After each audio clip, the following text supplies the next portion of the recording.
केलं होतं त्याच्यावर ते माघार घेतलेली दिसून येते. कारण ते म्हणतायत की मी केवळ शंका व्यक्त केली की बाळासाहेब ठाकरे यांचा बदनामी करण्याचा प्रयत्न केला आहे. मला असं वाटतं की रामदास कदम यांनी जी थुकी उडवलेली आहे ती त्यांना गिळावीच लागेल. अनिल परब यांनी अत्यंत व्यवस्थितपणे एक भूमिका मांडलेली आहे.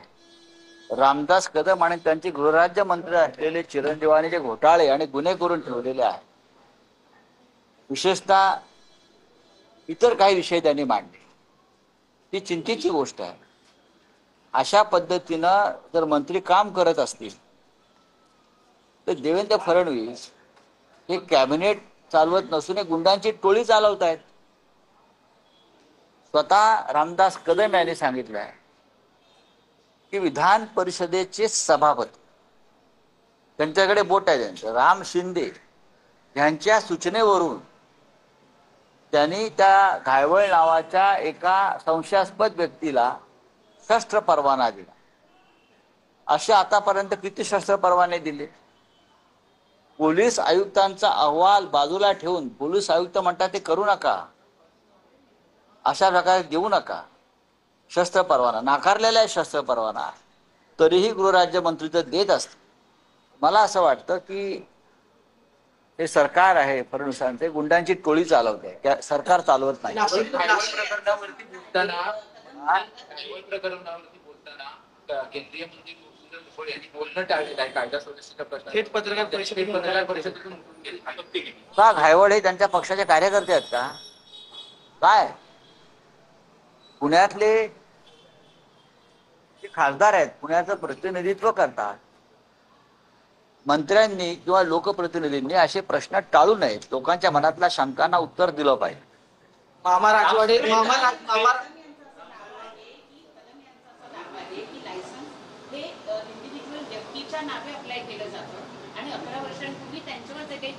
बघा, असं कोण म्हणतंय? मला माहित नाही. अनिल परब जे आहेत आमचे, ते याच्यावरती उत्तम प्रकारे भाष्य करते. यांच्या प्रचारामध्ये निलेश गायकवाड यांचं भाषण त्यांनी केलेलं होतं, प्रचार केलेला होता, त्याची परतफेड म्हणून अशा प्रकारे नक्कीच नक्कीच आम्ही जे म्हणतोय की भारतीय जनता पक्षानं राज्यातल्या सगळ्या गुंड टोळ्या आपल्या प्रचारामध्ये उतरवल्या होत्या. आजही गुंडांना पोचणारा पक्ष किंवा पक्ष म्हणून भारतीय जनता पक्षाकडे बोट दाखवावं लागतं. आता सुद्धा नाशिकमध्ये सुद्धा अशा प्रकारच्या लोकांनी जे गोळीबाराचं कृत्य केलेलं आहे, त्याच्यामध्ये भारतीय जनता पक्षामध्ये प्रवेश केलेले लोक आहेत नव्यानं. चौकशी कालपासून सुरू आहे. हो, त्यांना अटक व्हायला पाहिजे. भारतीय जनता पक्षात गेल्यावरती, वॉशिंग मशीन मध्ये गेल्यावरती खून, हत्या, गोळीबार असे गुन्हे जर माफ होत असतील तर या देशातलं कायद्याचं पुस्तक जे आहे ते कामाचं नाही, ते जाळावं लागेल. मला माहित नाही असतील, मला माहित नाही. प्रश्न आता या क्षणी प्रश्न फक्त त्याला शस्त्र परवाना कसा मिळाला हाच आहे.